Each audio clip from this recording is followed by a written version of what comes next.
Ibunya sepertinya sudah ngantuk ya, Bu ya. Sudah ngantuk ya? Ya nggak apa-apa kalau ngantuk, saya pulang aja.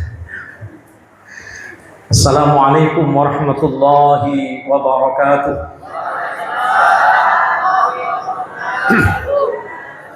Alhamdulillahi rabbil alamin. Alhamdulillahi wa kafa. Wassalatu wassalamu ala sayyidina al-mustafa wa ala alihi min ahli as-sidqi wal wafa. Allahumma salli wa sallim wa barik ala sayyidina Muhammad. Allahumma salli ala sayyidina Muhammad. Allahumma salli wa sallim wa barik ala sayyidina Muhammad. Salatan taj'aluna biha min ahli al-'ilmi zahiran wa batinan wa tahsyuruna bi'ibadika as-salihin fi dunyana wa ukhrana wa ala alihi wa ashabihi ajma'in. Qalu subhanak la ilma lana illa ma 'allamtana innaka antal 'alimul hakim wa tub 'alaina innaka antat tawwabur rahim.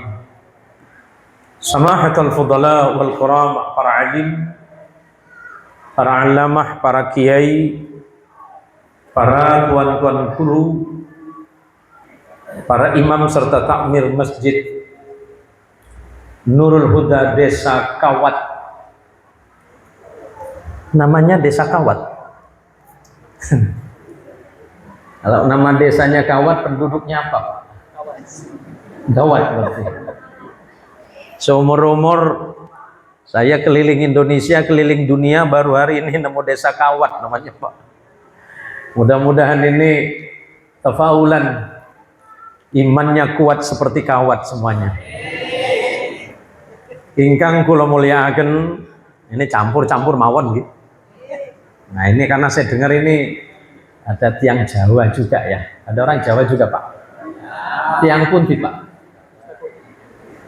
Lah jenengan tiang putih.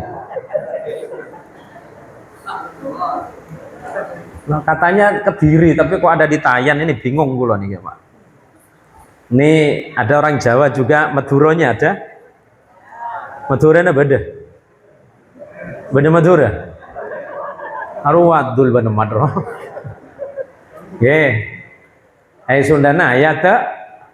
Sunda aya? Coba cing, mana orang Sunda? Orang Sunda angkat tangan, mana? Tuh ayah, ya mah. Malam ini saya sangat berbahagia, walaupun secara fisik suara saya serak sekali, Pak. Karena 10 hari yang lalu saya baru selesai melaksanakan ibadah haji dan umrah, dan dipercaya untuk memimpin jamaah haji Kabupaten Kuburaya yang tergabung dengan Kabupaten Sambas. Adi itu, Ustadz Hadi itu cerita, Pak Yai mohon doanya bagaimana caranya saya dan jamaah ini bisa haji tiap tahun. Jawabannya gampang. Biar haji tiap tahun, beli sandalnya ke Mekah tiap tahun. Beli sandalnya di mana? Di Mekah. Bingung kan? Saya juga bingung, Pak. Jadi ini bukan doa, Pak. Tetapi ini yang dilakukan oleh seorang ulama besar yang bernama Sayyid Muhammad bin Alawi bin Abbas Al-Maliki, yang kita kenal sebagai Sayyid Maliki. Amaliyah beliau itu sederhana. Ya, dengerin dulu, siapa tahu ini manfaat. Setiap kali sholat sendirian beliau, sholat sendirian. Entah itu dari rakaat pertama atau rakaat yang kedua, yang dibaca surah Al-Insyirah. Alam nasrah laka sadrak. Tapi sampai selesai, Pak. Dan itu biiznillah saya sudah melakukan itu beberapa tahun. Selepas nanti salat, Tidak langsung zikir istighfar, tapi langsung memegang dada sebelah kiri karena di situ ada hati. Pegang dadanya, baca surat Al-Insyirah sebanyak 3 kali. Jadi rakaat pertama atau rakaat yang kedua yang dibaca alam nasrah laka sadrak wa wada'na wizraka alladhi anqadha dhahrak sampai selesai. Nanti selepas salat baca lagi surah Al-Insyirah sambil dipegang dadanya. Alam nasrah laka sadrak sampai selesai sebanyak 3 kali. Ini saya ijazah secara umum, Pak. Jawab apa? Qabiltu atau qabilna. Karena sesungguhnya bagi Allah tidak ada perkara yang sulit. Bagi Allah ada perkara sulit tidak? Bagi Allah ada yang sulit tidak? Tidak ada. Allah dengan begitu mudah merubah siang kepada malam hanya hitungan detik. Allah merubah malam kepada siang dan siang kepada malam, bagi Allah itu urusan gampang. Bagaimana dengan persoalan dan urusan hidup kita itu terlalu gampang di hadapan Allah. Jadi setiap saya meminta kepada Allah cuma satu, bukan minta uang. Ibu, kalau ibu habis sholat yang paling banyak diminta sama Allah itu apa? Duit. Ini laki bini sama pula. Yang diminta sama Allah apa, Bu? Pertama pasti taubat sama Allah. Yang kedua pasti ada permintaan yang lain. Termasuk diantaranya adalah minta dimudahkan urusan dunia dan akhirat. Kalau Allah sudah mudahkan urusannya, persoalan haji bukan persoalan punya uang. Pada akhirnya persoalan haji bukan persoalan punya uang apa tidak. Karena kadangkala orang yang haji itu bukan yang banyak uangnya, Pak. Ini saya cerita sebentar saja. Ceramahnya nanti.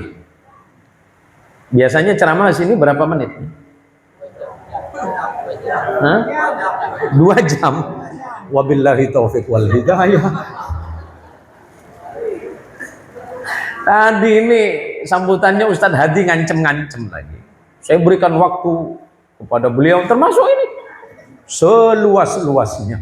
Wah, ini ceramah tanpa batas namanya. Wah, ini kuotanya bagus ini, pakai tri nampaknya ini. Kalau persoalan haji itu persoalan uang, tentu yang berangkat haji setiap tahun dari Indonesia yang jumlahnya lebih dari 200.000 itu pasti pengusaha, Pak. Nyatanya yang berangkat haji itu 70% hanya petani, Pak. Hitungannya berapa sih penghasilan petani? Hitungan manusia loh. Kecuali Ustadz Hadi. Guru apa petani? Guru. Tapi sampingannya yang banyak. Ternak tuyul ada 5 beliau. Kan begitu, Pak. Saya kalau mau cerita, ini kan banyak nonton video-video saya tentang ceritanya Aliongnya. Yang jadi kaya gara-gara baca Fatihah. Iya, udah dengar cerita Aliong ya? Bang, Fatihah sampai 1000 kali itu. Mau dicoba, Bu? Jadi begini, dari kecil saya sudah diajarkan oleh guru-guru mulia kita, termasuk almarhum abah saya. Abah saya kalau habis sholat yang diajarkan kepada saya satu, biar nanti kamu mudah melaksanakan haji, kata abah. Doa abah itu yang dititipkan untuk saya itu dibaca oleh bapak-bapak. Allahumma antas salam wa minkas salam wa ilaika ya'udus salam fahayyina rabbana bis salam wa adkhilnal jannata darus salam tabarakta rabbana wa ta'alita ya dzal jalali wal ikram. Kan itu yang dibaca. Tapi pertanyaannya, waktu membaca seperti apa? Waktu membaca yang dibayangkan kita tengah berada di hadapan Baitullah. Maka awal mula kita haji atau umrah, kita ketika turun di pelataran melihat Baitullah, doa pertama yang dibaca Allahumma antas salam wa minkas salam. Dan itu yang diajarkan oleh abah saya. Abah dengan Umi bukan orang kaya. Saudara-saudara saya bukan orang kaya. Saya sendiri juga bukan orang kaya. Jelas ya? Ini agak kurang jelas ini Pak. Tapi Allah memberikan keyakinan kepada saya, jangankan orang yang tidak punya uang atau yang punya uang, tapi selagi di dalam hatinya masih ada keinginan untuk beribadah haji, berkunjung ke Baitul Haram, berkunjung kepada Rasulullah Muhammad SAW, apapun ceritanya itu mudah bagi Allah. Yang penting ada niat di dalam hati. Soal rezeki itu menyusul Pak, Allah yang menentukan, yang penting ikhtiarnya cukup. Caranya cari yang halal. Paham Bu? Cari yang halal. Ini mohon maaf, ada Pak Camat enggak? Pak Camat yang mewakili ya. Kemudian Pak Dan Ramil yang mewakili ada. Lo jangan sampai yang kecil hati karena masih merah Mas. Itu sebentar lagi mateng Mas. Bukan persoalan merah Mas. Walaupun gaji sampean nggak sebagus gajinya jenderal, tapi urusan naik haji itu bukan masalah jenderal atau bukan Mas. Tapi apakah Allah memanggil sampean atau malah sampean dipanggil tapi mau dengar apa tidak? Kapan panggilan Allah itu datang? Ketika Allahu Akbar, Allahu Akbar. Perbaiki hubunganmu dengan Allah, maka Allah akan memperbaiki keadaanmu. Paham? Paham Bu? Perbaiki hubunganmu dengan Allah, maka Allah akan memperbaiki hidupmu. Sudah paham? Kalau sudah paham berarti kan selesai ceramahnya. Beberapa bulan lalu saya diundang ceramah, luar biasa panitianya, hebat itu. Pas saya assalamualaikum, hujan pun turun. Apa enggak hebat panitianya itu? Saya ceramah langsung disiapkan sama hujannya sekalian. Nah, tapi walaupun malam ini karena saya dengar anak-anak mudanya banyak kegiatan di kota, tapi walaupun sedikit, mudah-mudahan kita ini termasuk hamba-hamba Allah yang diampuni dan diberikan rahmat dan kasih sayang Allah. Karena memang yang masuk surga itu enggak banyak Pak. Yang masuk surga banyak apa sedikit? Sedikit. Yang masuk surga itu sedikit. Yang masuk surga itu enggak banyak Pak. Kata siapa surga itu penghuninya banyak? Sedikit. Siapa penghuni surga itu? Hanya orang-orang yang datang kepada Allah ketika kita mati. Wow, jangan cerita mati Pak Kiai, takut Pak Kiai. Ketika kita mati, dibacakan oleh ustadz yang ada di atas kuburan kita, ya ayyatuhan nafsul mutmainnah irji'i ila rabbiki radiyatan mardiyah fadkhuli fi ibadi wadkhuli jannati. Yang bakal masuk surga itu yang pertama siapa Pak? Sinten sing bakal masuk ke surga ini? Siapa yang bakal masuk surga itu? Pas saya masuk surga. Ya, ini orang Jawa Timuran biar paham ngoten Pak. Orang Sampang, orang Bengkalan, orang Pemekasan, orang Sengenep. Jadi yang bakal masuk surga yang dipanggil oleh Allah, ya ayyatuhan nafsul mutmainnah, wahai jiwa-jiwa yang tenang, irji'i ila rabbiki radiyatan mardiyah, kembali pulanglah kalian semuanya kepada Allah radiyatan, dalam keadaan ridha.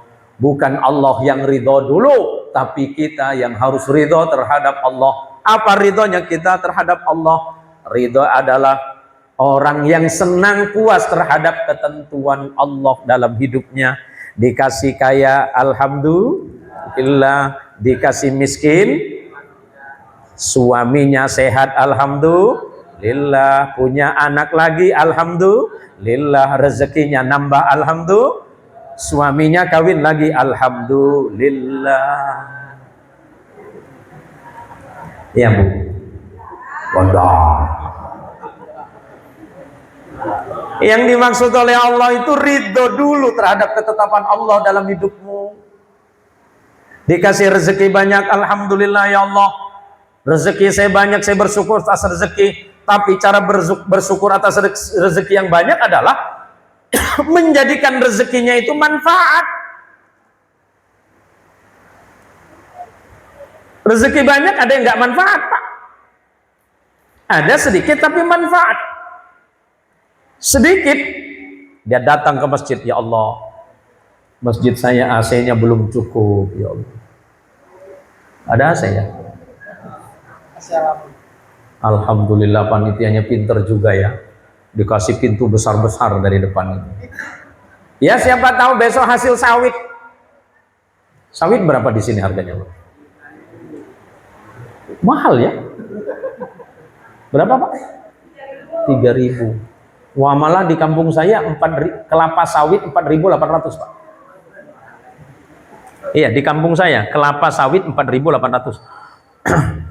Kelapanya 3.000, sawitnya 800, Pak.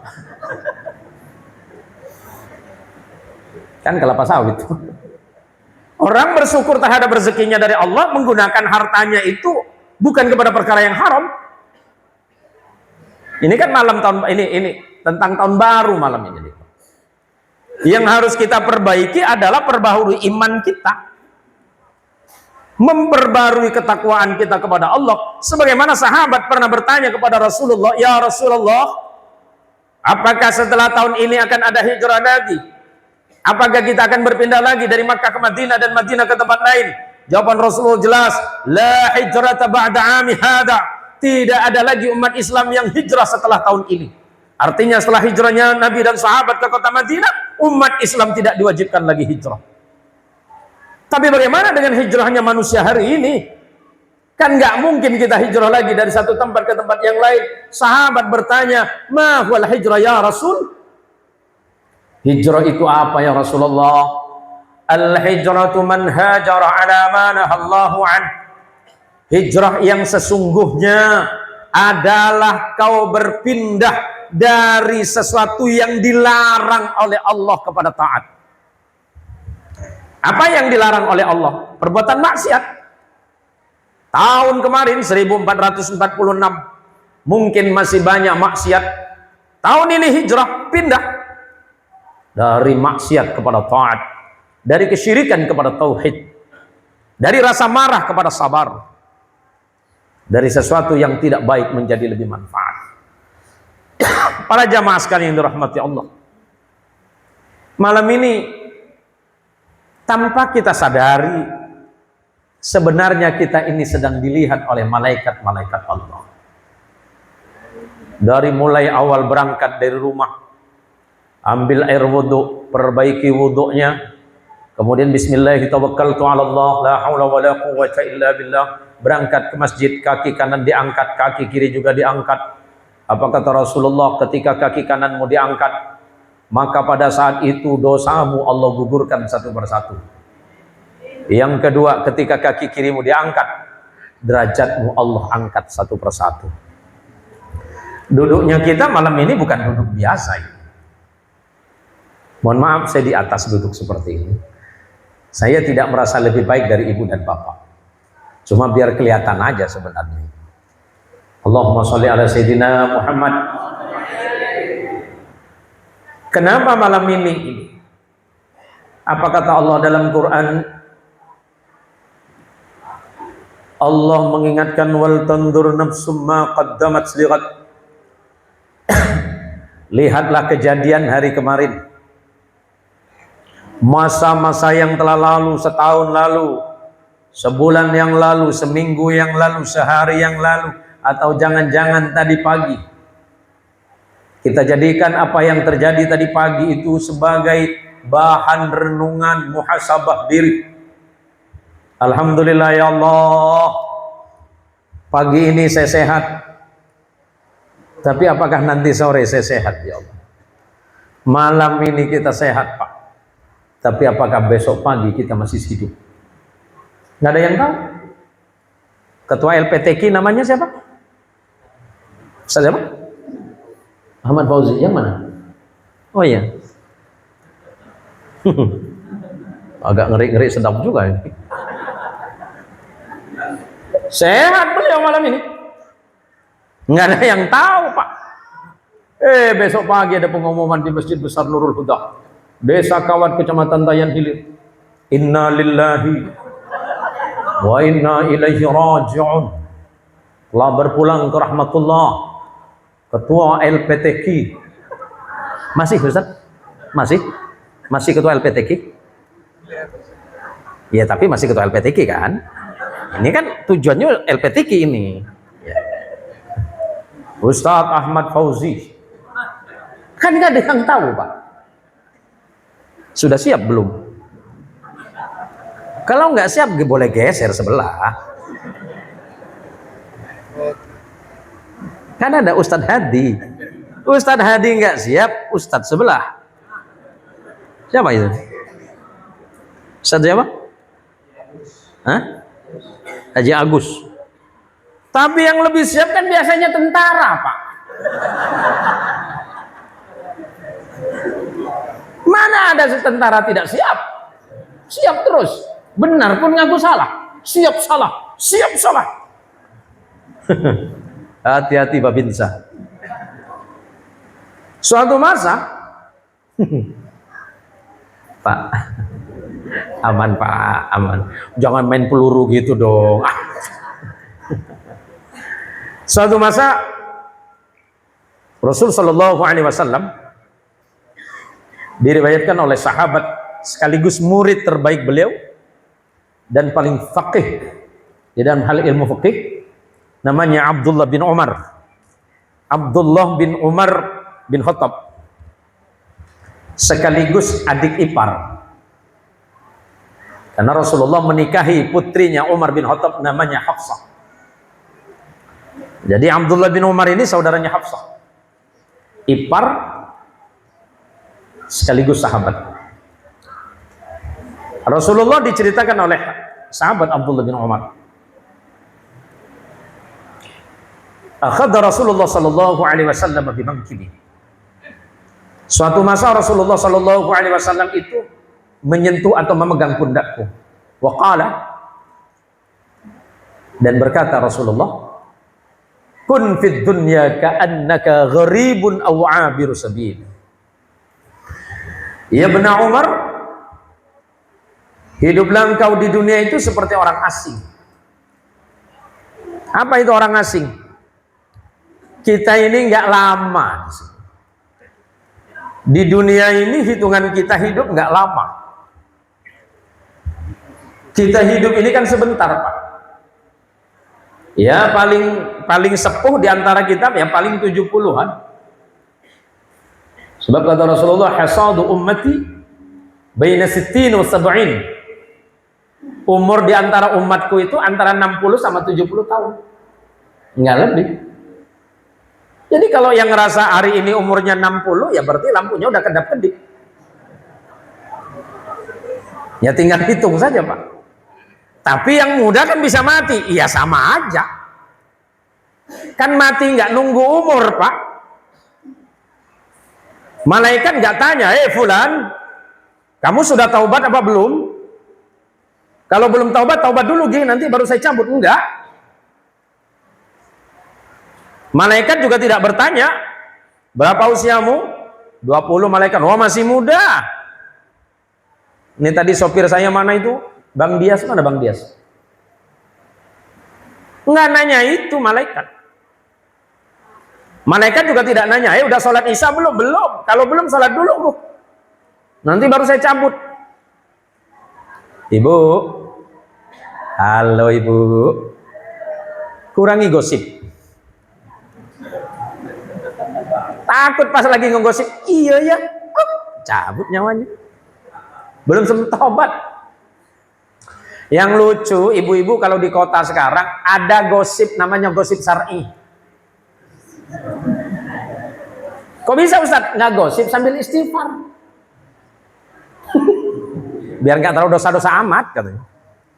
Kok bisa? Iya, yang diomongin itu imam masjid. Namanya Ustadz Aziz. Namanya Ustadz siapa tadi? Abdul Aziz, Ahmad Aziz, Ahmad Fauzi. Yang diobrolin Ustadz Ahmad Fauzi. Karena khawatir dosanya bertambah karena ngegosip Ustadz, pakai istighfar. Kabarnya Ustadz Ahmad Fauzi, astagfirullahaladzim. Iya sih. Masya Allah. Nggak gosip tapi pakai istighfar. Iya sama aja, Bu. Malaikat tidak bertanya apakah Anda sudah taubat apa belum. Malaikat juga tidak bertanya apakah Anda sudah siap apa belum. Enggak. Maka kata Nabi, kun fid dunya ka'annaka gharibun aw 'abiru sabilin. Hiduplah engkau di dunia seperti orang yang sedang merantau, orang asing, aw 'abiru sabilin, atau seperti orang yang sedang melintasi jalan. Hidupmu tidak lama, waktumu sebentar, kematianmu lebih cepat daripada hidupmu. Maka sahabat Abdullah bin Umar menyatakan, idza asbahta fala tantadiril masa wa idza amsayta fala tantadiris sabah. Waktu engkau hidup di sore hari, jangan pernah berangan-angan besok pagi engkau masih hidup. Kok pada tegang semua, Pak? Ini cerita mati, saya juga lebih takut mati, Pak. Ini biar nggak asik-asik mikir harga sawit terus ini. Hari ini cerita, Pak. Akhirat itu cerita hari ini. Oh, akhirat cuma cerita, betul. Tapi cerita yang sesungguhnya adalah dunia ketika kita nanti berada di akhirat. Orang bilang, oh akhirat itu kan cerita, benar. Cerita akhirat itu adalah hari ini. Tapi cerita sesungguhnya adalah duniamu ini ketika engkau nanti sudah ada di akhirat. Maka kata Ibnu Umar, wa idza amsayta wa idza asbahta fala tantadiril masa. Ketika subuh datang, jangan pernah berangan-angan sore engkau hidup. Kalau sore hidup, jangan berangan-angan pagi engkau masih hidup. Mumpung malam ini kita masih diberikan sehat oleh Allah, diberikan kesempatan, diberikan waktu yang tepat oleh Allah, marilah kita belajar memperbaiki diri, kualitas ibadah tingkatkan, kualitas ikhlas dan takwa semakin ditambah. Hal-hal yang buruk yang tidak penting tinggalkan. Masa yang lalu sudahlah, masa yang telah lalu tinggalkan. Masa lalu itu adalah milik sejarah hidup kita. Yang milik kita cuma detik ini, Pak. Detik inilah milik kita. Karena detik berikutnya belum tentu milik kita. Apalagi besok. Bu, apa yang ada di pikiran Ibu tentang besok? Masa? Apa yang ada di pikiran Ibu? Ini sempat panen raya nanti, duit lagi aku banyak. Udah banyak duit, tinggal ke pasar Sanggau, nak borong aku. Ada yang bilang tada, aku nak Pontianak, aku nak borong banyak sana. Belum sempat nyampe Pontianak, plek, mati di jalan. Maka oleh karenanya ini muhasabah untuk kita semua. Kita perbaiki. Maka kata sahabat Umar ibn al-Khattab radhiyallahu anhu arda, hasibu anfusakum qabla an tuhasabu. Hitunglah dirimu, jangan hitung salahnya orang. Qabla an tuhasabu, sebelum sampean betul-betul diperhitungkan sama Gusti Allah. Hitungan Gusti Allah itu asli, Bu, gak meleset. Nah, hitungan manusia itu gampang meleset, Pak. Kalau Allah yang sudah menghitung, tidak akan ada yang dirugikan, diuntungkan semua. Yang berbuat rugi, ya rugi sendiri. Maka malam ini, di tahun baru 1447 Hijriah, kita berpindah dari keburukan hati kepada keindahan dan kelembutan hati. Sebagaimana Allah Subhanahu wa Ta'ala mengajarkan kepada Nabi kita Muhammad sallallahu alaihi wasallam. Allahumma sholli ala Sayyidina Muhammad. Apa kata Allah kepada Rasulullah? Bismillahirrahmanirrahim. Fabima rahmatin minallahi linta lahum walau kunta faddan ghalidhal qalbi lan faddu min hawlik fa'fu anhum wastaghfir lahum wasyawirhum fil amr fa idza 'azamta fatawakkal 'ala Allah innallaha yuhibbul mutawakkilin. Fabima rahmatin minallahi linta lahum. Maka karena sebab rahmat Allah yang turun kepadamu Muhammad, ini Rasulullah Muhammad. Rasulullah Muhammad itu paling lembutnya makhluk. Tapi Allah masih menyebutkan karena sebab rahmat dari Allah. Padahal kata Abdullah bin Abbas, setiap ada kata rahmatun di dalam Quran itu menunjukkan kasih sayang Allah, dan itu siapa? Muhammad sallallahu alaihi wasallam. Saking lembutnya Rasulullah Muhammad. Apa kata Allah? Ya Muhammad, karena sebab rahmat Allah yang turun ke dalam hati, lintalahum, bersikap lemah lembutlah engkau kepada mereka. Rasulullah itu udah lembut. Lembut Rasulullah. Rasulullah dicaci, Rasulullah tersenyum. Rasulullah sallallahu alaihi wasallam dimaki, Rasulullah tersenyum. Rasulullah dilempari kotoran, Rasulullah tersenyum. Rasulullah diancam, Rasulullah tidak balas. Bahkan Rasulullah berapa kali diancam bunuh, berhadapan langsung, Rasulullah mau memaafkan.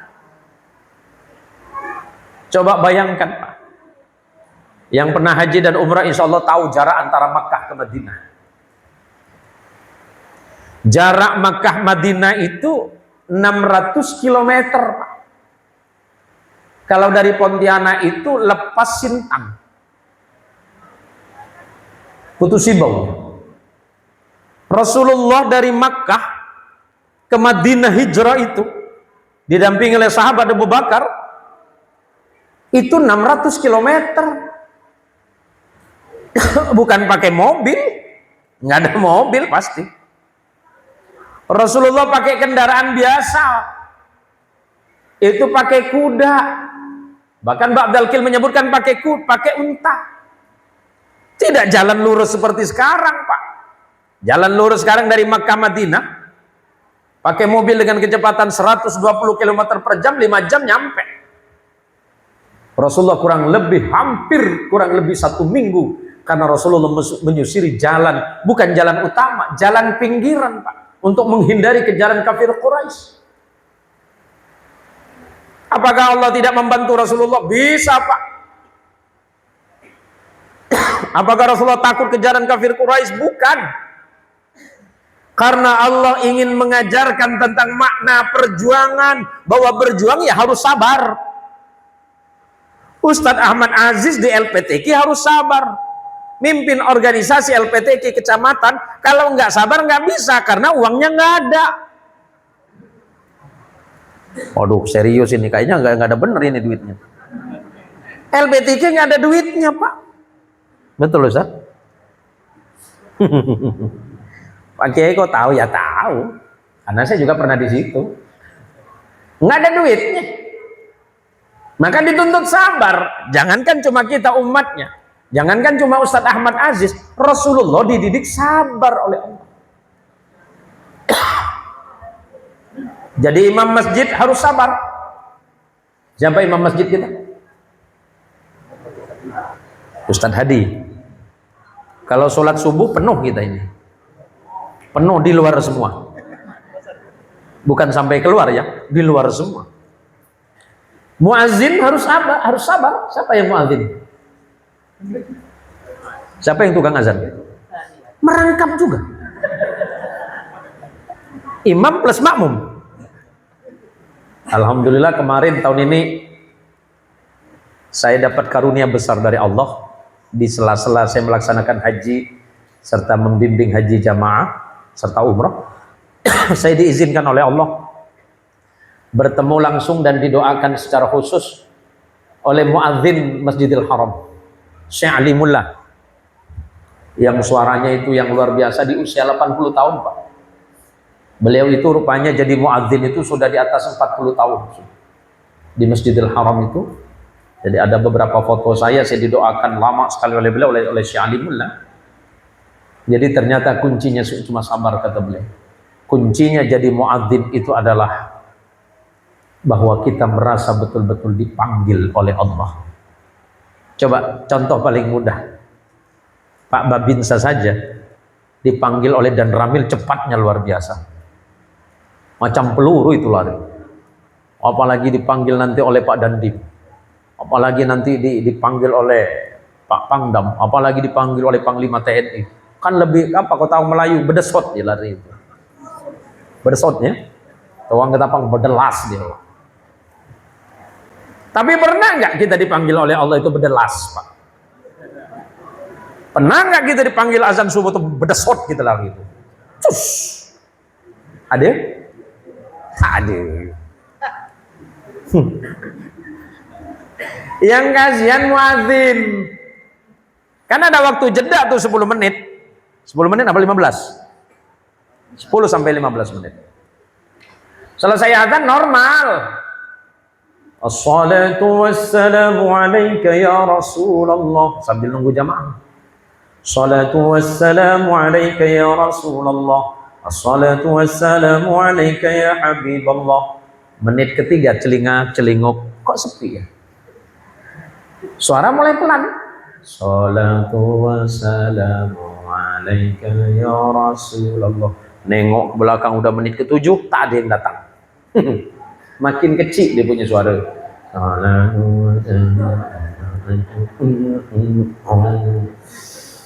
Padahal itu dipanggil oleh Allah loh, Pak.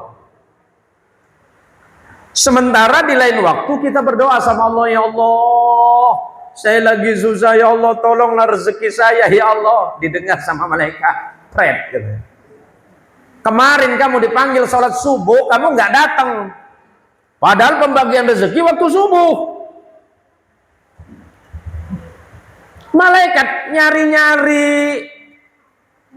Mana Pak Babinsa ini? Boleh saya berdiri, Pak Babinsa?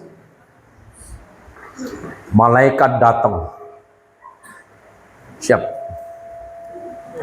Nama siapa? Siapa? Kalau besok subuh rumah jauh dari masjid,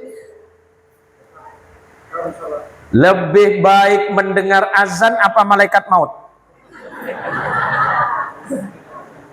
Mendengarkan? Baik. Kalau seandainya malaikat maut yang memanggil, apa jawaban saudara? Kan siap mulu. Siap? Tidak siap. Maka sebelum malaikat memanggil Anda subuh, salatu khairum minan naum, salat lebih baik dari tidur. Kenapa Pak Babinsa itu masih tidur melulu? Karena kadang-kadang yang azan keliru. As-salatu khairum minan naum.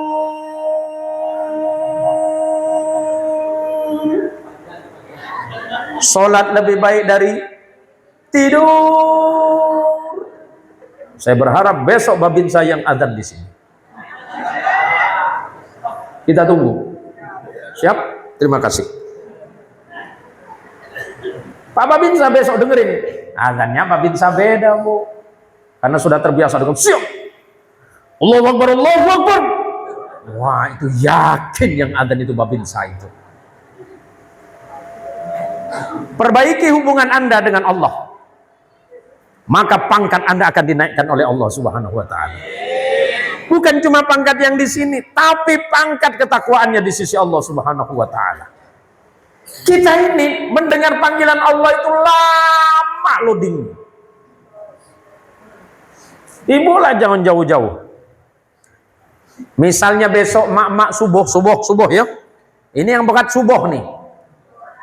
Oh. Azan di masjid. Tiba-tiba HP mak bunyi. Mana dulu yang mak datang? Datang ke masjid kan megang HP.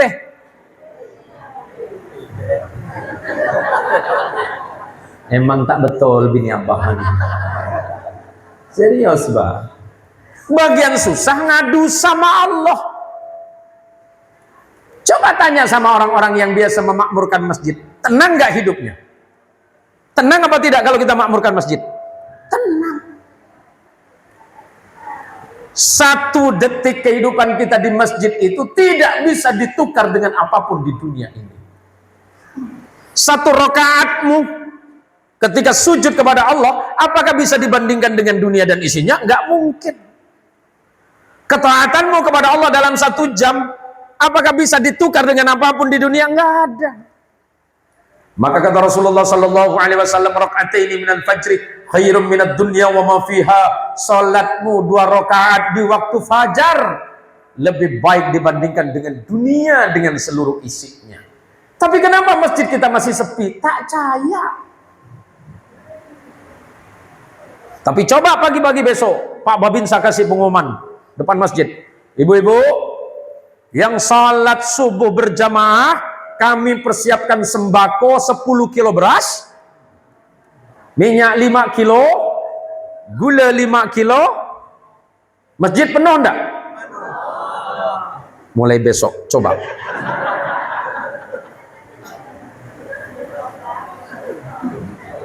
Karena manusia pengen yang nampak. Betul enggak? Kalau tak nampak mana dia caya? Apalagi yang ngomong Ustadz Ahmad Aziz, Ahmad Fauzi.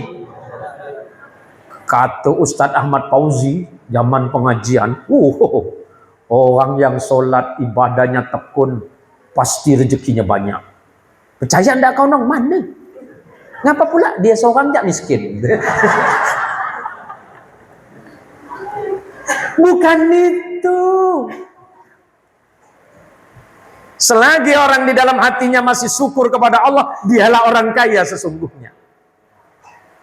Sebanyak apapun harta yang kita punya, tapi masih merasa kurang kepada Allah, dialah orang miskin sesungguhnya.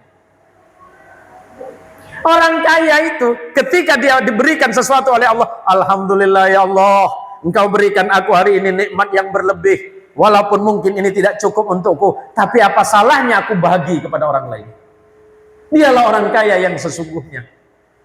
Ada orang kampung sebelah saya kena penyakit. Penyakit namanya pelit medit, kedekut, pagi. Orang sini bilang apa? Pahit, masin. Orang kampung saya bilang garam tuku. Nah, ya kaulah apa ge? Kikir, banyak dia punya penyakit. Saking masinnya dia, dia punya keringnya tuh asin. Kenapa hidupnya tidak pernah bahagia? Karena dia tidak bersyukur terhadap nikmat yang ada. Gimana ceritanya dia mau bersyukur? Berbagi saja enggak. Datang panitia apa nih, tahun baru. Assalamualaikum mak dong. Salam. Apa tuh? So, tanggal 12 maklum, tanggal 14 masjid kita kan ada acara tuh, pengajian. Pengajian apa ge? Tak ada maklum tahun baru lah. Tahun lama pun aku masih biasa. Pagi cuma tahun baru. Enggak maklum seikhlasnya. Tak ada ikhlas aku. Ya tak ngasih tak apalah maklong, tapi jangan marah-marah juga maklong. Tidak apa-apa maklong tak ngasih, saya doakan maklong kaya. Itu paling betul. Kita ini ngasih paling sedikit, minta paling banyak. Orang mana? Desa Kawat. Minta sedikit, beri sedikit, minta banyak. Mana ada cerita macam tu? Tapi tidak apa-apa. Maka Allah mengajarkan fabima rahmatin minallahi linta lahum walau kunta faddan ghalidhal qalbi lan faddu min hawlik. Dan jika seandainya engkau berkeras hati ya Muhammad, mendidik mereka dengan kekerasan, mereka tidak akan dekat, malah yang terjadi mereka akan memusuhimu ya Rasulullah Muhammad. Maka seperti apapun jamaahnya Ustadz Ahmad Fauzi, takut salah lagi, Ustadz Ahmad Fauzi masih mau datang ngasih pengajian. Berapa minggu sekali Ustadz ngasih pengajian ibu-ibu? Tak sua-sua. Kenapa pula tak mau? Tak ada amplop kah? Manusia Pak. Maka kata Allah, walaupun seandainya engkau mengeraskan dirimu ya Rasulullah Muhammad, maka contohlah dakwah Rasulullah sallallahu alaihi wasallam yang Allah sebutkan Muhammadur Rasulullah walladzina ma'ahu asyidda'u 'alal kuffar ruhama'u bainahum. Dakwanya Rasulullah asyidda'u 'alal kuffar, ketika berkaitan tentang akidah, beliau itu tegak lurus, tetapi Rasulullah selalu penuh kasih sayang di dalam menyampaikannya. Coba, ada beberapa jamaah yang biasanya berpindah satu masjid ke masjid yang lain, namanya jamaah tabligh. Ada di sini ya? Ini sepertinya Tuan Haji ya? Iya. Ini kan dakwah dengan kelembutan, Pak. Bukan gampang. Gampang nggak, Ji? Nggak gampang. Ninggalkan rumah seminggu, habis itu 40 hari 40 malam, habis itu berapa lagi, Ji? 4 bulan, Ji? Habis itu 4 tahun, Ji? 1 tahun? Ada 40 tahun nggak, Ji? Tak balik-balik rumah gitu. Sekali balik, bini dah tak ada misalnya. Kalau ndak sabar, Pak, nggak bisa. Modalnya kan sabar, Ji. Ngajak ke masjid saja diketawain orang. Itu ngajak ke masjid. Rasulullah kan seperti itu, Pak. Apa kata orang-orang Arab? Ada satu orang Arab yang sebenarnya paman beliau itu namanya Abu Lahab. Abu Lahab itu paman Nabi, Pak. Jadi di keluarga Nabi itu banyak paman-pamannya dengan tipenya masing-masing. Ada membenci Nabi sampai mati, namanya Abu Lahab. Ada mencintai Nabi tapi tidak beriman kepada Nabi, namanya Abu Talib. Itu pamannya. Ada yang mencintai dan mengimani Nabi sampai mati, namanya Hamzah dan Abbas, paman Nabi. Tipologi paman Nabi. Apalagi cuma paman kita. Apalagi cuma Pak Long gitu. Apalagi cuma Mak Ngah gitu. Lalu ada ponaan jadi ustad, tapi malah yang bakalan malong dia pula. Alah, kau jangan jadi ustad gitu. Lama kaya gitu.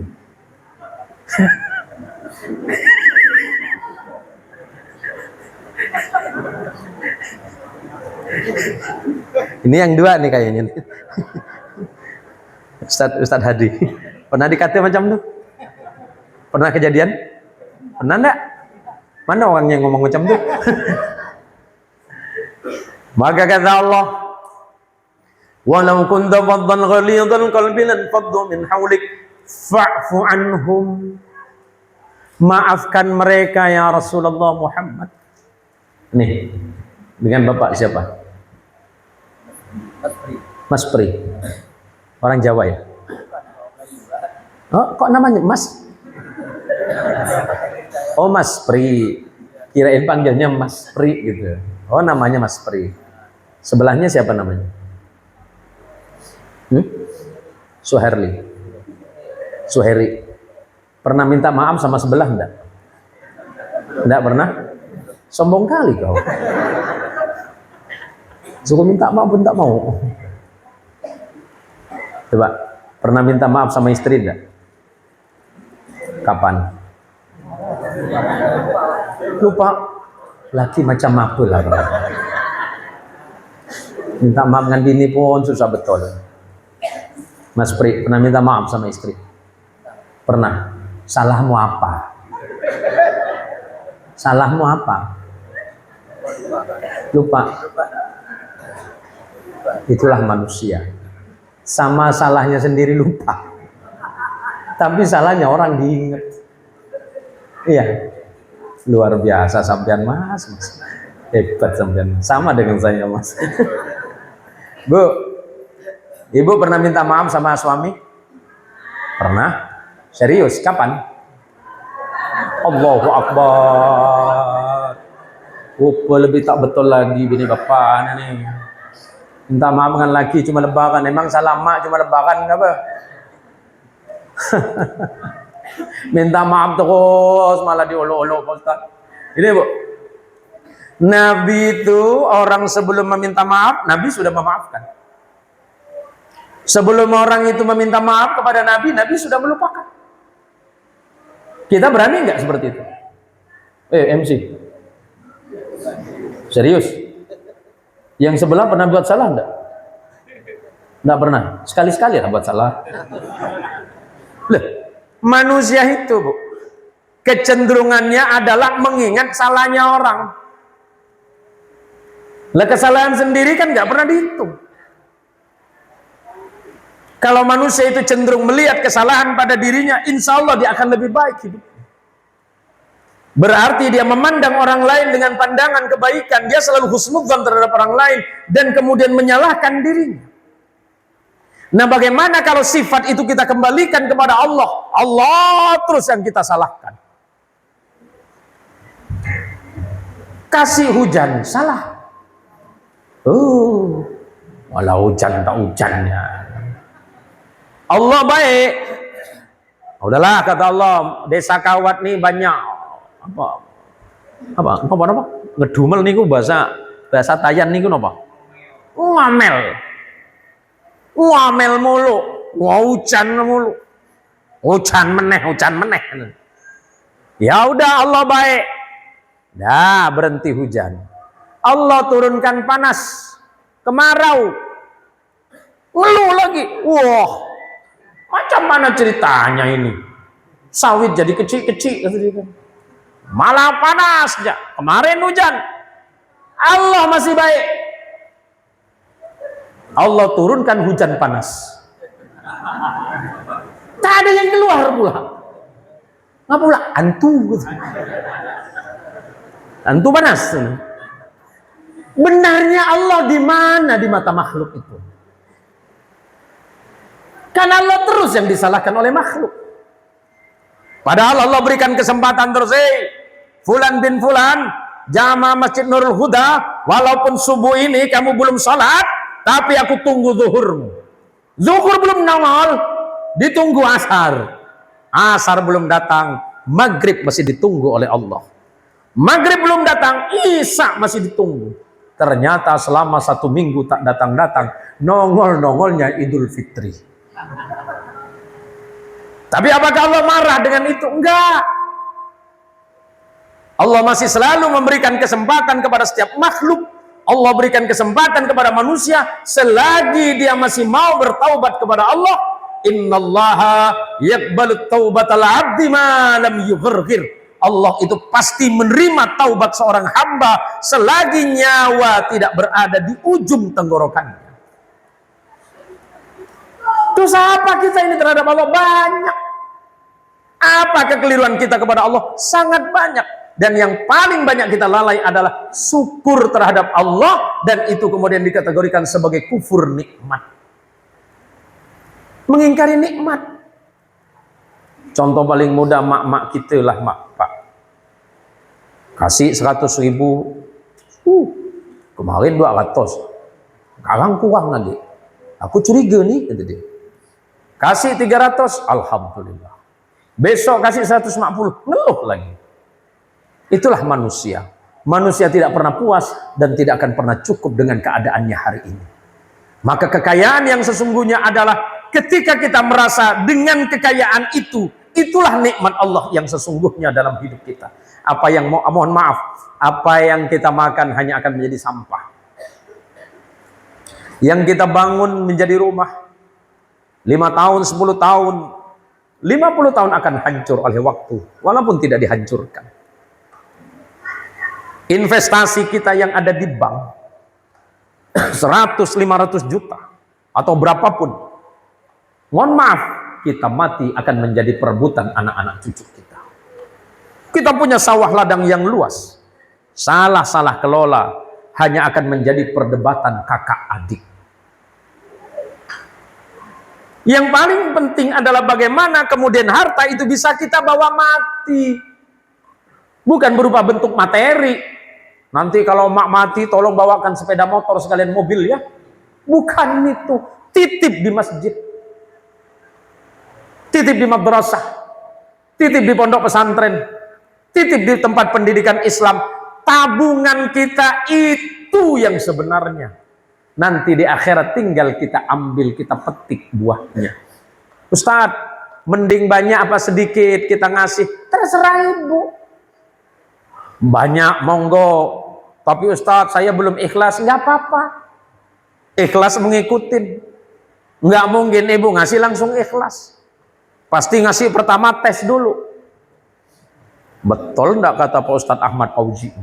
Kalau ngasih ke masjid tuh, bisa Allah balik lebih banyak. Tes dulu. Tes. Oh alhamdulillah dia kan. Aku ngasih 100.000. Ternyata aku sehat. Orang mengira memberi sesuatu di jalan Allah itu langsung balas kontan. Padahal ketika kita memberi di jalan Allah dan Allah tidak membalas berupa materi, jangan sedih dulu. Siapa tahu balasannya adalah sehatmu. Paham Bu? Ibu ngasih ke masjid, mana lah ustadzmu? Atau ngasih ke masjid nanti akan dibalas banyak oleh Allah. Tunggu dulu. Ketika Allah memberikan sehat, itu balasanmu. Ketika Allah jadikan suamimu salih, balasannya. Ketika Allah jadikan anakmu anak yang baik, itu balasannya. Kalau hanya menunggu jumlah, boleh jadi jumlahnya banyak, tapi malah mudarat yang akan datang.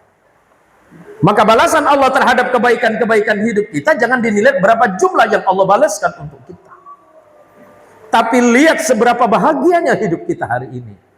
Ada orang yang kelihatannya sesederhana, ada orang yang kelihatannya uangnya tidak banyak, tapi dia betul-betul menikmati hidupnya. Kalau ditanya, Pak Long macam mana kabarnya? Alhamdulillah, sehat. Masya Allah, luar biasa. Hidupnya penuh dengan kegembiraan. Tidak lagi gelisah tentang materi duniawi. Pak Long, kemarin kan Anda seorang pebisnis, itulah. Ternyata berbisnis di jalan Allah lebih menguntungkan. Seperti apa menguntungkannya? Badanku sehat, pikiranku jernih, langkah hidupku baik-baik saja. Allah jauhkan dari musibah, dan Allah datangkan rezeki yang tiada henti.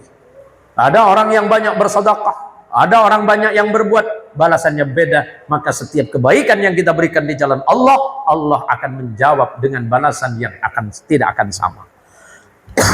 Ini sudah jam berapa Pak? Ini sudah mulai malam. Dan saya tengok ibu-ibu udah mulai lama betul Pak Ustadz. Nasi bungkus jadi tak nyaman nanti baliknya. Kemudian yang berikutnya kata Allah, wastaghfir lahum, mohonkan ampunan kepada Allah atas kesalahan mereka. Ada doa yang tidak didengar oleh orang lain. Seperti apa doa yang tidak didengar oleh orang lain? Kita mendoakan saudara, ada yang didengarkan, ada yang nggak didengarkan. Doa yang paling dikabulkan oleh Allah adalah ketika bapak mendoakan saudaranya dan saudaranya tidak mendengar itu. Mas Pri mendoakan Pak Soheri ya. Soheri ya. Pak Soheri tidak tahu kalau ternyata Mas Pri mendoakan Pak Soheri. Ya Allah, jadikan Pak saudaraku Pak Soheri orang yang sehat, zahir batin, jadi orang kaya ya Allah. Itu nggak didengar oleh Pak Soheri. Itu doa yang luar biasa Pak. Dibalas oleh Pak Soheri. Ya Allah, aku berdoa untuk saudaraku yang bernama Mas Pri ya Allah. Berikan dia sehat zahir batin, panjangkan usianya ya Allah. Tapi kalau bisa usianya jangan sepanjang-panjangnya ya Allah. Jangan salah doa Pak. Nanti doakan kawan malah hidup sepanjang-panjangnya. Kawannya sudah meninggal, bapak punya cicit 7 belum meninggal juga. Maka yang diminta kepada Allah itu adalah rezeki yang barokah dan umur yang barokah juga. Apa itu barokah? Barokah itu begini Bu. Bu, Ibu, hidup barokah itu selalu bertambah kebaikannya. Disebutkan barokah itu adalah ziyadatul khairi ala kulli syai'in. Bertambahnya setiap kebaikan dalam perkara apapun. Kalau hidupnya barokah, sehatnya nambah. Hidupnya barokah, rezekinya nambah. Bukan jumlahnya, tapi kebaikannya. Ada orang yang kelihatannya biasa saja rezekinya, tapi dia tidak pernah kekurangan. Ada orang yang banyak uangnya, tapi selalu kurang. Yang paling tepat yang mana? Hartanya biasa, tapi tidak pernah kekurangan, atau hartanya banyak, tapi selalu kurang? Lebih baik yang mana? Yang pertama, hartanya biasa, tapi tidak pernah kekurangan. Daripada hartanya banyak, tapi selalu kurang. Mana orang yang selalu kurang? Dia sampai lupa kewajibannya kepada Allah. Kenapa? Hari ini hartanya sekian, sibuk. Ditambah lagi oleh Allah, makin sibuk, makin sibuk. Semakin orang itu sibuk dengan duniawi sampai lupa kepada Allah, hakikatnya orang itu sedang berada di ambang kerusakan. Tetapi ketika orang itu semakin dekat kepada Allah dengan apa yang dimiliki, ketahuilah orang itu semakin dekat kepada ridhonya Allah Subhanahu wa ta'ala. Para jamaah sekalian yang dirahmati Allah Subhanahu wa ta'ala, karena ini sudah jam berapa ini, kasihan juga. Mungkin ini ada desa-desa yang agak jauh dari kita ya. Ada yang jauh nggak? Ya, ada desa yang jauh dari Mayamnya. Biasa itu mana? Oh, nyebrang. Biasa yang ke arah Ketapang ya. Hah? Nanti diundang. Kalau bisa jangan jauh-jauh ya. Jauh nggak dari sini biasa? 10 kilo aja. Jalan kaki berapa hari Pak? Enggak, biasanya kalau saya lewat itu langsung ke arah sana. Ke arah mana itu? Sandai. Sampai kemarin terakhir kami di Sungai Melayu Raya. Kemarin terakhir sebelum pelaksanaan ibadah haji. Jadi ibu-ibu, ada satu amalan yang mungkin bisa ibu amalkan. Ini sederhana. Siapa tahu Allah memudahkan ibu dan bapak untuk melaksanakan haji dan umrah. Ini amalan paling mudah. Jadi mana? Ini sebenarnya amalan kita setiap hari kok Pak. Jadi kalau bapak mau berangkat kerja, bapak mau berangkat kerja, mau ke kantor, mau ke ladang, niatkan itu menjadi ibadah kepada Allah dan minta kemudahan haji. Paham? Menjadi cara ibadah kepada Allah yang paling mudah. Nih, ibu ngasih sama orang. Ngasih kan nggak mesti nunggu banyak, Bu. Ngasih itu nggak mesti nunggu banyak. Apa yang ada kasih aja. Seberapapun itu. Niatkan dalam hati, ya Allah, saya memberi ini. Tujuannya baik ya. Memberi ini terserah ibu tujuannya apa. Tapi selipkan satu kalimat. Ya Allah, saya niatkan ini biar saya mudah haji dan umrah. Paham? Itu sederhana loh. Setiap kali ibu mau berangkat ke masjid, pulang dari masjid doanya sama. Biar dimudahkan oleh Allah untuk haji dan umrah. Tapi kabar besarnya Pak, ini kan begini. Ini karena saya sebagai pembimbing haji, insya Allah mulai tahun ini haji itu tidak berada di Kementerian Agama Pak. Tapi dikelola oleh BPH namanya, Badan Pengelola Haji. Jadi mulai tahun depan, tahun 2026, itu sudah dikelola langsung oleh BPH, Badan Pengelola Haji. Itu yang pertama. Yang kedua, kuota haji kita ditambah kemarin oleh Pangeran Saudi itu 20.000. Jadi tahun depan yang berangkat itu kurang lebih 240.000 jamaah. Jadi kemarin yang daftar tunggunya 12 tahun mungkin bisa maju sedikit. Sebagian. Dan kalau ini bisa dilaksanakan full, kemungkinan mulai tahun 2027-2028, kesananya kuota hajinya tidak dibatasi.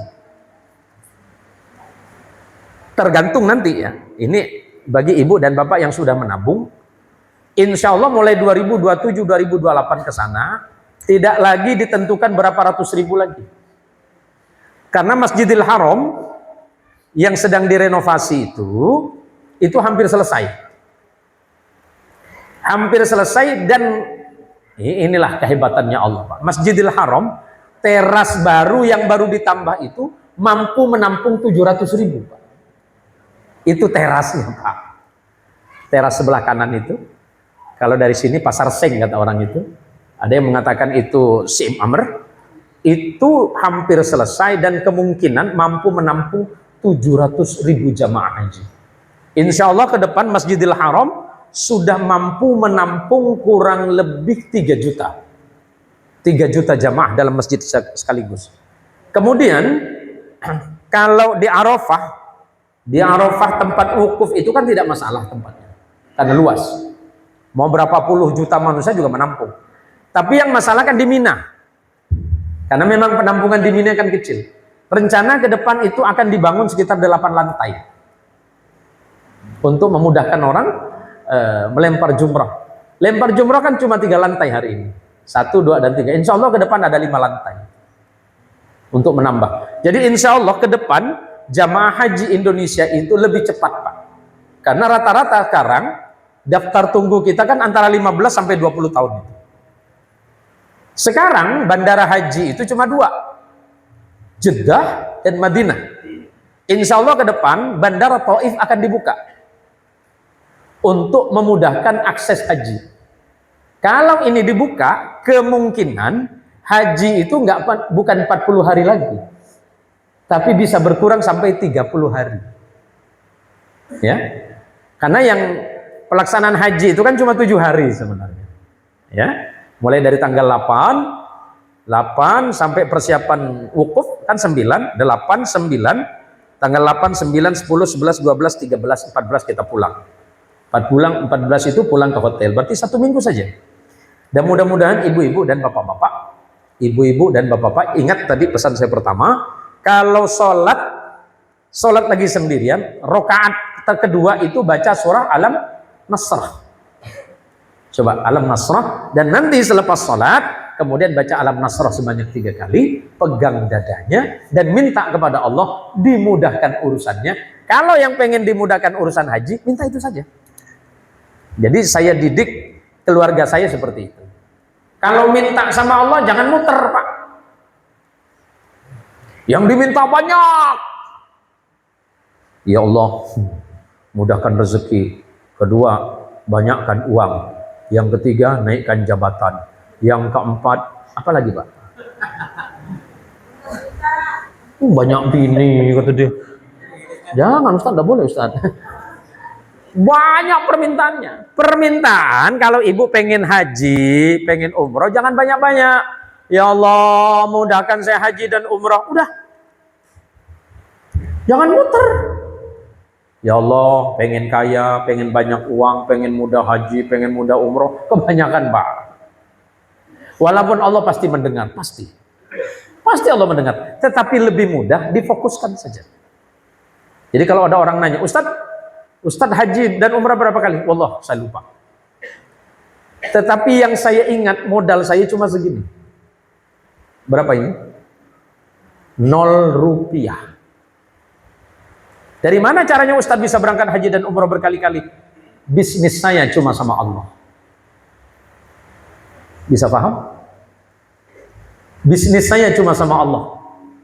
Kalau saya bisnis sama Aliong, sama Siapeng, sama Siameng, bisa rugi saya, Pak. Tapi kalau bisnis saya dengan Allah, saya nggak pernah rugi. Saya nggak pernah rugi. Pernah satu kali terakhir, betul-betul ngantuk bapak-bapak. 2 tahun yang lalu, saya tes istri saya. Umi pengen haji ya? Enggak, dulu pengen umrah. Oh, baik. Umi mau nggak bisnis sama Allah? Bisnis sama Allah. Gimana ceritanya? Udah, saya tanya. Uangnya Umi berapa? 1.200.000. Nah, Bu, saya bilang sama istri saya, ambil yang 1 juta, simpan 200-nya. Maksudnya, 200-nya kamu simpan, 1 jutanya bisnis sama Allah. Caranya, bawa ke sini. Saya ingat sekitar tanggal 21 Ramadan. Kita bawa ke panti asuhan. Bawa ke panti asuhan. Istri protes. Bi, bukannya yang 200 dikasih, yang 1 juta simpan. Ibu-ibu pasti ngitungnya begitu ya? Begitu, Bu, ya? Kalau punya uang 1.500 atau 1.500.000, 500-nya sumbangkan atau turun lagi 50.000. Atau malah turun lagi jadi 5.000. Saya bilang, 1 jutanya sumbangkan di jalan Allah, 200-nya simpan. Caranya, tunggu. Nyampe ke pondok pesantren itu, sambil bilang sama Kiai jangan berdoa, biar istri saja saya minta sama Allah. Saya bilang sama istri, udah minta saja sendiri sama Allah, nggak usah pakai wakil-wakil, minta aja sama Allah. Dan permintaan istri saya kepada Allah cuma satu, ya Allah, saya pengen umrah, kasih uang. 1 jam kemudian saya ditelepon dari Solo. Saya ditelepon dari Surabaya. Abah, assalamualaikum, bla bla bla, waalaikumsalam. Terus ada apa? Uang yang 1 juta tadi dibalas oleh Allah berapa? Kurang lebih 10 kali lipat. Hanya dalam 1 jam. 1 minggu setelah pas Ramadan, saya ditelepon dari Solo. Istri saya disuruh berangkat umrah dan saya yang harus mendampingi. Gimana ceritanya itu, Ustaz? Bisnis dengan Allah, berilah apapun yang kita mampu di jalan Allah dengan niat biarlah Allah yang membalasnya. Bisa paham? Bisa paham? Biarlah Allah yang membalasnya. Saya kalau jalan kemana-mana, saya usahakan bawa uang. Sayang malam ini saya nggak bawa uang, Pak. Kalau saya bawa uang, pasti orang yang kasih pertama itu Ustadz Ahmad Fauzi. Sayang Ustadz malam ini nggak dapat Ustadz. Iya. Ada nomor rekening masih yang lama. Ya karena kebiasaan saya, Pak. Berapapun yang saya punya saya kasih. Dan saya nggak mau berhitung. Apa yang Allah balas, Allah tidak akan menghitung itu. Ini kan kadang-kadang kita masuk masjid Jumatan. Tengok gitu. Ketemu mak ribu. Ini sederhana. Saya tidak mengajarkan rokok, tapi ngerokok itu hak bapak. Kalau ngerokok 1 hari berapa ribu? Mana ada rokok 10.000? 30 Pak. Baik. 30. 1 bulan berapa? 30 bungkus berarti 1 juta sama rokoknya, sama koreknya. Itu pun kalau koreknya bukan ngambek punya kawan ya. Perokok itu banyak dosanya, Bu. Kebanyakan penyakitnya 1, korek kawan disikat. Kan? Mulai besok koreknya kasih remote bang, biar nggak kemana-mana ya. Kalau kita 1 bulan mampu merokok 1 juta, bisakah kita masih ngasih masjid separuhnya? Bisa? Nggak mungkin. Contoh paling mudah nih, Pak Babinsa. Kalau punya uang 10.000 bagi 2 berapa? 5.000. Bisa ngasih ke orang? 100.000 bagi 2? Masih mau berbagi? Yakin? 2 bungkus loh. Kalau punya 1 juta masih mau bagi 2? Itu mulai bual udah nampak. 10 juta bagi 2? Pasti tidak mungkin. Maka memberi di jalan Allah jangan langsung, karena tidak mungkin. Kasih dikit-dikit saja tapi istiqomah. Mudah-mudahan ini manfaat. Mudah-mudahan ini manfaat dan insya Allah pasti sangat manfaat. Jadi rahasianya sebenarnya, kalau orang nanya, Pak Kiai, Pak Ustadz, kenapa Ustadz bolak-balik ke tanah suci? Rahasianya cuma di situ, Pak. Rahasianya cuma di situ. Kalau memang Bapak mau tahu, saya kalau dikasih sesuatu oleh Allah, saya nggak pernah ngelihat. Berapapun saya kasih. Nggak dihitung, biar Allah yang menghitung. Kebanyakan kita itu ngambil sesuatu dihitung dulu.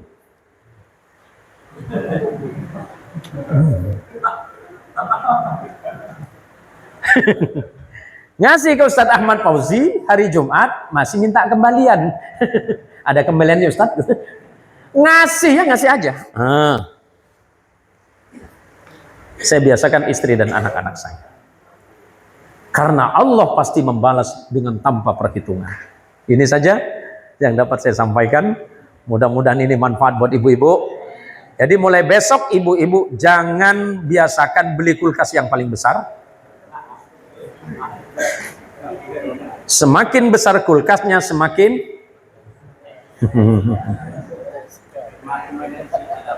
makin basah isinya, makin susah nak bagi. Yang kedua, mulai besok jangan beli panci presto. Karena jangankan tetangga, kucing pun tak dapat bagian. Tulang lunak semua. Lagi asik makan, kucing datang, lunak nih. Kepala manyong, kepala bawang lunak semua. Mulai besok, kalau orang mau ditengok ciri-ciri mulai pelit, waktu mak-mak mulai beli panci, presto. Positif, dia pelit. Ini saja yang dapat saya sampaikan. Mudah-mudahan tahun hijrah kali ini menjadi tahun perbaikan bagi kita semuanya. Perbaikan kualitas iman, kualitas takwa kita kepada Allah. Tingkatkan persatuan di antara umat. Mudah-mudahan Masjid Besar Nurul Huda ke depan semakin tambah ramai jamaahnya. Mudah-mudahan anak-anak mudanya semakin kuat persatuannya. Cuma memang malam ini karena banyak kegiatan dan kesibukan di kota ya. Karena saya dengar itu lagi daftar mahasiswa ya, kebanyakan. Ini saja yang dapat saya sampaikan. Kebenaran itu pasti datangnya dari Allah, dan kesalahan semata-mata murni karena kekeliruan saya sendiri sebagai hamba Allah yang paling lemah. Hadanallahu wa iyyakum ajma'in. Wallahul muwaffiq ila aqwamit thariq. Wassalamualaikum warahmatullahi wabarakatuh.